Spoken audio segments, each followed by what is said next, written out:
Over the weekend, the United States released declassified intelligence relating to the Wuhan Institute of Virology.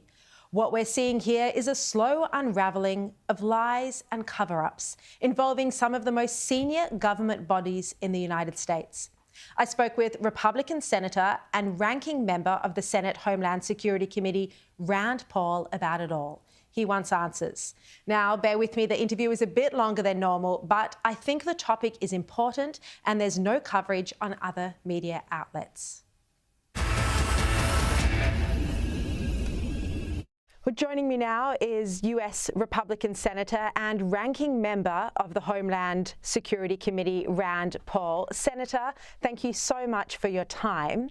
We now know the names of the three workers, the researchers at the Wuhan Institute of Virology who fell sick with COVID-like symptoms around November 2019, and they are Ben Hu, Yu Ping and Yan Zhu. Do you think Ben Hu is patient zero? I think there's a very good chance he is, and I think there's a very good chance that this revelation should seal the conclusion that this came from a lab. There really shouldn't be much question after this.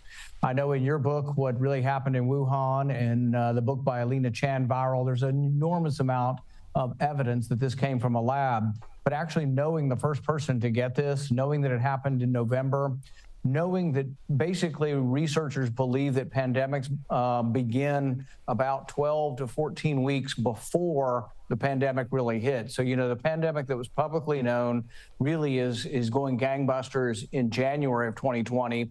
So you go back 8, 10, 12 weeks, you get back to about the period of time when the researchers fell ill.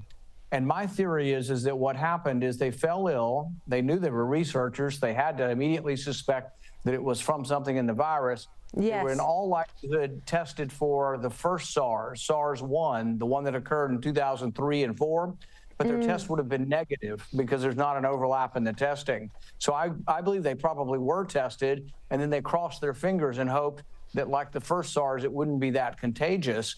But then it smoldered and then it exploded. And I think when it exploded then, I think they knew for sure it came from the lab, but they haven't been forthcoming with us. Yeah, that's such a good point that they would have been tested with the first test. I haven't heard anyone make that before. Look, just while we're on the time frame, do you think it is November 2019 when they fell sick? Because when I interviewed John Ratcliffe, the former director of national intelligence, he suggested that they might have fallen ill in October 2019, and there is evidence that by November the virus was already spreading in Wuhan. Yeah, I think that's possible. So in September of 2019, as you know, they take down the database that houses all the genetic information for coronavirus. This is something that Dr. Shi had up, and there was access by the public and scientists. She takes that down in September. So you think, well, gosh, maybe she already knows something in September. We also know that in October, for about a week, the cell phone traffic goes down. So they have a way of telling how many people are using their cell phone in particular locations. Inside that lab for about a week in October, all of a sudden there's no cell phone traffic or very limited cell phone traffic, which many people have taken to believe that that's when they're fumigating the place, that they already know there's a leak. So if they're doing that in October, it may have been, you know, before that.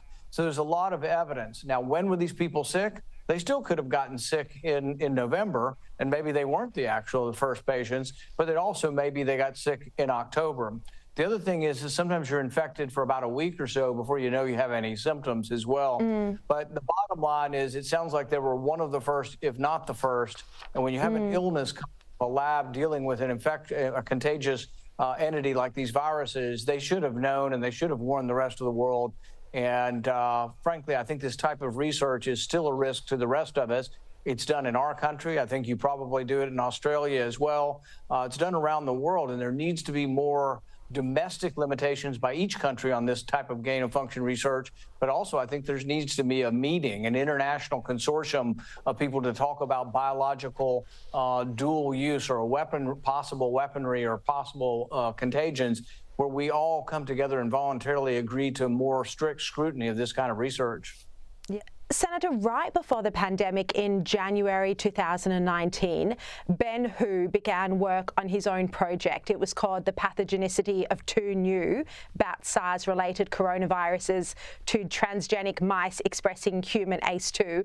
In other words, it was gain-of-function research to see how two new bat coronaviruses could infect humans. And the results of his research was due to appear around the time that the pandemic started. They were never published, and instead any mention of this study was wiped from the Chinese government website where it was initially published, or where it initially appeared. Do you think that that study that Ben Hu was working on, looking at these two new bat coronaviruses, and we don't know what coronaviruses they were, do you think this could have been the creation of SARS-CoV-2, the virus we know as COVID-19? I think it's very possible. I think even Dr. Shi, his boss, she's the main investigator and the main person doing the gain of function. She's Ben Hu's boss. Even she said in the very beginning that she didn't sleep for several nights, worried that it could have come from her lab. Now, yes. She later reassures herself and pats herself on the back and says, oh, then I discovered it wasn't. But from the very beginning, even she admitted that she was worried that it could have come from the lab. I do think it came from the lab. I think it was in all likelihood an accident, because obviously if the scientists got infected, they wouldn't have wanted to be infected. So it is an accident, but it's an example of how we need safer conditions, but also more scrutiny of this. The fact that they never published it, yeah, it could be the smoking gun. One of the smoking guns we've been looking for is evidence of a virus that is either COVID-19 from the lab or a virus so similar that it could have been mutated into becoming COVID-19. We don't have that yet, but it could well be from Ben Hu's experiments, and it could explain why they haven't been released. But there's so much about this, and what I've been trying to, I've met with the Chinese embassy here in the United States. What I've been trying to convince them that it isn't all about just blaming China. The United States funded this. We fund this around the world. 100%, yeah. There is some guilt to be associated with Dr. Fauci and those who approved of this. Well, let's look at the bigger picture of Anthony Fauci. Senator, you famously interrogated him some 2 years ago now, and he lied to you. He said that NIH was not funding gain-of-function research. That is an outright lie. If you look at that email exchange between Fauci and other leading virologists globally, they initially were discussing that COVID-19 in those early days might have been genetically manipulated. They then got on the same page and all insisted it was a natural virus. Anthony Fauci publicly insisted it was a natural virus. In fact, they went so far as to say it was misinformation to suggest that it might have been an incident at the Wuhan Institute of Virology. And then he blocked, and his agency blocked, access to any documents. They tried to hide that they were funding this, even if it was indirect funding through EcoHealth Alliance, and people needed to launch lawsuits to get access to the documents that showed the NIH was funding millions of dollars was going to the Wuhan Institute of Virology, and some of that for gain-of-function research. So if you take a step back and look at the bigger picture, do you think this was a deliberate cover-up by Anthony Fauci and other virologists?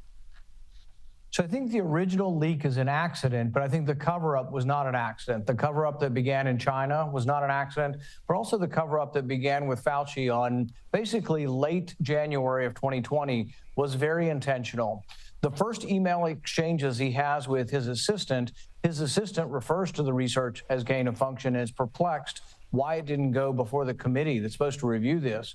And at 3 in the morning, he sends an email to a gentleman by the name of Bob Kadlec. But interestingly, Bob Kadlec was head of a committee that was supposed to review gain-of-function research. And the reason Fauci, I think, is sending him an email at 3 in the morning is he's trying to say, well, I know this research never came before your committee, but nothing to see here, trying to reassure him.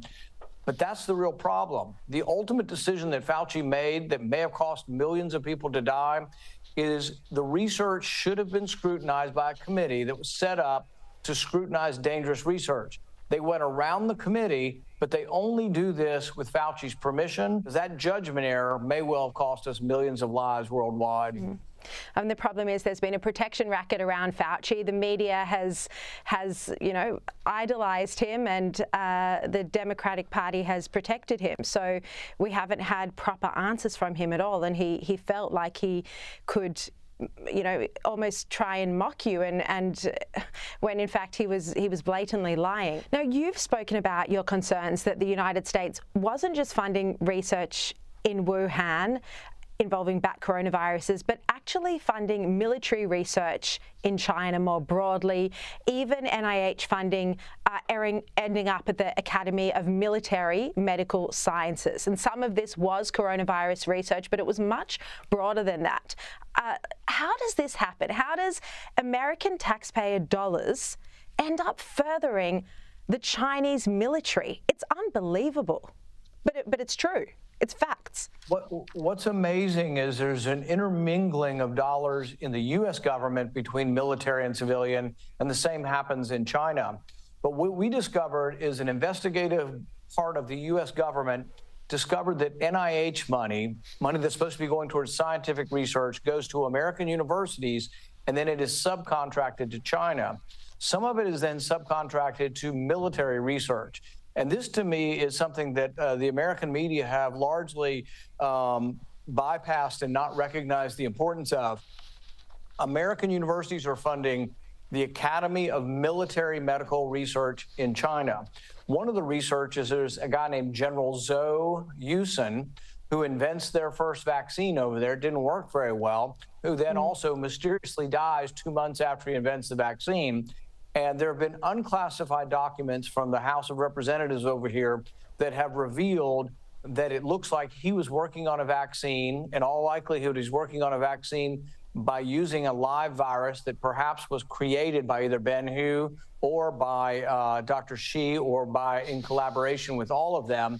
And that in all likelihood, what happened is, by creating a virus that can infect humans well, they had to insert special cleavage sites, the furin cleavage site, to make it infect humans. But then their goal was actually a noble one. They were going to create a vaccine to try to save people from getting sick from this. But then inadvertently, someone got sick. You just raised the military scientist Zhou Yusen, who filed the patent for the first COVID vaccine.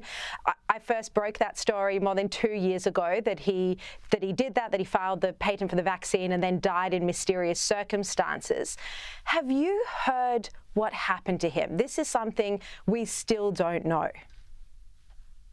We've made inquiries, and I don't think we have anything to add probably to what you've reported in, your book, What Really Happened in Wuhan. Look, if the Republicans do get back into the White House come the next presidential election, what will you do to try and get to the bottom of how the pandemic started definitively? I think there needs to be a special investigation of this, where you have someone, this is all they do, a smart person who can organize scientists and researchers. And it's amazing to me that we haven't done any of it. We're 3 years in, about 1 million Americans died. People estimate between 7 to 20 million people worldwide died. And we've not had one full committee hearing on the origins of virus, not one full committee hearing.